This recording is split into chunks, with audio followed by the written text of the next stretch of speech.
Yo, LL, What's up, Joe? man, I love the opportunity that we have to have our interview guests and come in and share all their knowledge. And I love the times that we take to really talk about a particular topic, whether it's been burnout or some of the other amazing things that we've been able to collaborate on.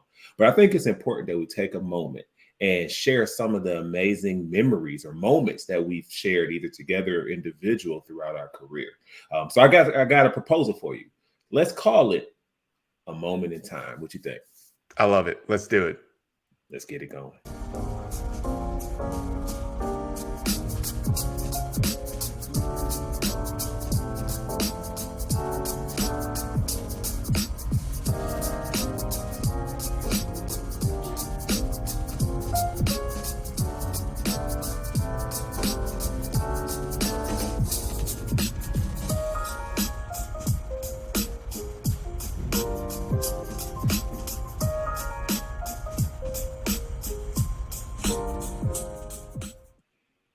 What's going on, ATJ family? We want to thank you all for joining us for what LL and I like to call a moment of time, where we're going to take opportunity to really share some of the moments and the memories that we have throughout our experience. So, LL, the first moment of time that we want to share with the ATJ family, I'm curious for you to share a little bit about how you've learned or maximized learning your strengths and your weaknesses. What tools did you use? Would you learn from those tools? What are some of the strengths that you bring to the table? Take it any direction you want, but I would love to hear and understand it. Yeah, absolutely. So, when it comes to learning more about your strengths, weaknesses, of course, I mean, there's the obvious ones, learning directly from your manager, your supervisor, having those, direct one-on-one conversations where you discuss your strengths and weaknesses. But there's also other tools out there available. I mean, there's tons of them, to be honest. But one that I really like to use, and one that I have used with some coaching clients as well, is called the 16 personalities. So 16 personalities is something similar to the Myers-Briggs, the MBTI. So it's more of like a evolved version of the MBTI. So for those of you that don't know, MBTI and 16 personalities basically plays off of these 16 different personality types or identifiers, and they lump them into 4 different categories. So the first one, you have something called introversion versus extroversion. The second one is sensing versus intuition. Then you have thinking versus feeling. And finally, you have judging versus perceiving. So based on your answers to this test, it'll shoot out basically like a 4-letter personality type for you. So for me personally, I am a INFJ. So that's introverted, intuition, feeling, and then judging are my 4 different personality categories, if you will, or identifiers. Wait, say the 4 again. Say it again. Judging, feeling. INFJ. So introverted. I just lost it. Introverted, intuition, feeling, and judging. So I want to let you cook. You got something to say about that? Yeah, I want to let you cook, but you've been judging me our whole time together, man. Ever since for 18 years, you've been judging me. So I'm glad that a test pointed out something that I've been feeling for a long time, man. Back to you. I'm sorry to interrupt you, sir. No, all good, man. And based on those 4 different identifiers, this particular test will give you a lot of information, your strengths, your weaknesses, communication styles, and also gives you ideas of potential career paths that may work out for you. So it's a fantastic tool. It is free, 16personalities.com. Go ahead and check it out. I think the test takes maybe 15 minutes to knock out, but a lot of really good information in there. So I'm curious around the 4 that it came out. Like, was it shocking? Did you like, oh yeah, I already knew this about myself? How did it land on you the first time you received the assessment? The first time I took it, I remember being really surprised at how accurate it was. This is definitely me. I'm definitely the introverted guy. I'm definitely, the rest of them all make sense. And even looking at like the career paths page, a lot of these things make sense for like what I like to do. specifically says like, you desire a huge sense of purpose and you want to be helpful, you want to do Yeah, these things to help people, which is exactly what I've been doing my entire career. I got into the absolutely, line of work because I want to see people succeed. So absolutely. it's pretty accurate. Now, to be fair, a lot of the criticism that's out there about some of these personality tests is it can be gamed. And absolutely, it can be gamed. And if you go into these tests knowing exactly, um, or knowing how what these questions are specifically getting at, then you can game it to give you whatever answer you wanted to. But if Right. you go into it with an open mind and just answering as honestly as possible, I think it's incredibly accurate. Absolutely. And quite frankly, I don't understand why someone would game something like this. It's not like, and you correct me if you're wrong, you've done way more hiring than I have, but we both have done some hiring, some TA work. I'm not going to hire you based on your 16 personalities PDF that you sent me, right? So that's not going to sway my decision if you can't speak to these strengths and show them in real time application.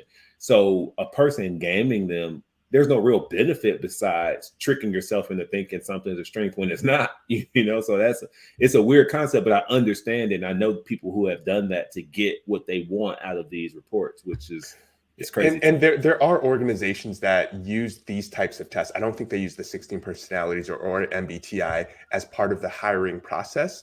And a lot of them, they're technically not supposed to use them as disqualifiers within Right. the hiring process, but I'm sure they do. I mean, there's going to be some roles like sales roles where they're looking for a specific personality type. They're looking Mhm. for people that think a certain way, act a certain way, behave a certain way. So they do use that as part of the hiring process. So if you know that and you know how to game it, it could potentially give you a leg up if it's one of these um, final decision type situations. Trash day? Is it trash It's day? trash day, man. It is All trash day. Oh right. my goodness. Well, people who gave me the system, they need to put that in the same trash can that whoever the person just picked up outside your window. Last question I have for you Yeah. before you come my way.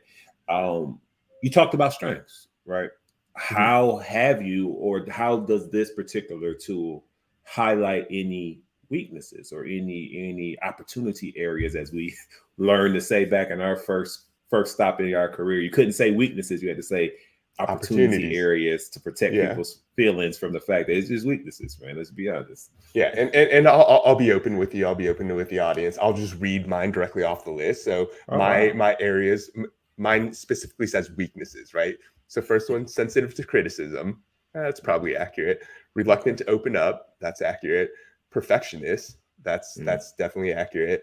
And prone to burnout. We've talked Wow. about this before. The perfectionism leads to the being prone to burnout, right? And that's something I've definitely Wow. experienced in my career. So this is, again, I answered honestly, so I find it to be incredibly accurate. Wow. That is wild that it's that specific and intuitive, which is one of yours. So that's pretty dope. I'm Yeah. glad to hear. I agree. I say I put my stamp of approval. They got it right. Yeah. Yeah. So, and Joe, I know you've used other tools Yeah. throughout your career. So why don't you tell me about some of the ones that you used? Yeah, and so my favorite one, and I actually have used this for myself, but then also in my quest to support leadership development, and as it's a tool and throughout my time as learning and development professional. But I've used the strength based tool or assessment, right? And so it's, I think, Clifton. Kind of find your strengths. The one that I've used the most is strength based leadership, because it puts it into from a lens of a people leader, and your report reads that way, right? And so I've taken it throughout my career from, I don't know, 15 years ago to just as recently as a few years ago. And that was the Wildly enough, former Strengths Finder, right? the former strength That's the, finder, yeah. correct, exactly. So there's been evolutions. I think there's been a 2.0. There's Mhm. different, sales version of it. So they really found a way to branch off to a bunch of spinoffs, to continue to keep Got the to make money that money. flowing.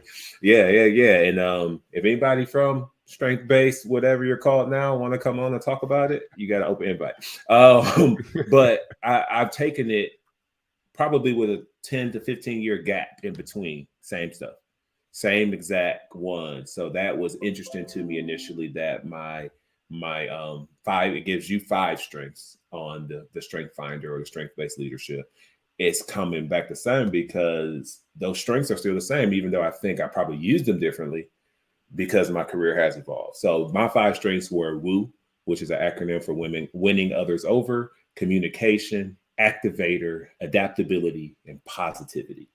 So those are the five strengths that have come up over a couple decades that I possess and that I try to find ways to utilize throughout my career. Gotcha. And if I remember correctly, one of our special guests, Z, had mentioned Yeah. woo as well. So yeah, that's super interesting. It is. I mean, and obviously you've worked with me in a couple different avenues. I think anybody who's worked with me, and hey, if you disagree with this statement, I want you to jump in our comments and tell me why you disagree. But I believe that everyone will attest to that there's an authenticity with how I try to connect with people. And the only reason I feel comfortable saying that is because it's intentional, because that's what I expect and prefer out of others. So you can't ask people to be authentic with you if you're not willing to do the same, right? Yep. So 100%. that authenticity and that willingness to be vulnerable, I think, gives me the ability to win others over. And it's not a thing where I'm schmoozing or whatever the word that people would use. It's just that's what I prefer to build relationships, and it's turned out that people gravitate to that, and therefore I earn the benefit of the doubt, and I think I also earn the assumption of positive intent, right? And Yeah. so that I think that strength shows up in that way, and it has done very well for me throughout my career because I've been looked to and I've been trusted to handle some challenging situations because of the fact that I probably have already built a pretty strong, authentic relationship with whoever's on the other side of the conversation. Yep. And Yeah. and that's the tough part because we we know you can have those authentic conversations. We know that you can have it in an empathetic way. So unfortunately, you're the one that has to have those conversations, right? So very Absolutely. unfortunate. Yeah. Well, I mean, keeps the lights on, I guess. Um, but you know what, El? One of the things that before we get here to closing out, one of the things that I've learned throughout the career when I think about these is the also it doesn't all positivity is one of them. It doesn't always show up in a positive way though, Hmm. and so I think we all have to be conscious that it's a thin line between a strength and a weakness, right? And any strength can show up as a weakness. So whether Strength Finder sounds like 16 personalities does the same thing. I think all of these assessments have that figured out. You can't just say how it shows up positively. You also have to create some space for the learner to understand how that could be negatively impactful or it can be weaponized. Yep. And so, because all of my strengths really focus in on interpersonal relationships, from the woo to the communication to the activator, I can get people, I can activate a room, right? To the adaptability and the positivity. But sometimes it comes across, especially in leadership, that you don't have the fortitude, right? So I've Hmm. had to actively show that I have the fortitude and I'm not scared of a situation because my first instinct is to create a positive kumbaya environment. Yeah. So, early on in my leadership journey, that was a question. It was the reason I was passed over for a couple roles early on that you and I have discussed even on the pod, was because it was like, well, are you going to be able to hold people accountable because everyone likes you, right? And I had to understand and learn my own way there. Hmm. Like you don't have to be a villain to be known to hold people accountable, right? So that was something I had to learn and understand and find my footing when it came to how these types of strengths show up. So I recommend anybody who receives any of these assessments to not just focus on the strengths, but also take some time to understand how they could show up in a negative way so you could find ways to avoid it. Absolutely. And that's such a great lesson there. Yeah, no, absolutely. So, with that being said, LL, I really like this format of having a conversation about a moment that we've Yeah, experienced, whether it's been, understanding our strengths or any of the other moments that we'll talk about. Before we close out, make sure people know how they can stay in touch with us at ATJ. absolutely. So please remember to follow us on the socials at ATJ the podcast. That's on LinkedIn, Instagram, Facebook, YouTube. Or if you want to reach out directly to us, you can find us at atjcareercoaching.com. If you have any needs to help you down your career journey, Joe and I would love to help. Enough said. See you soon.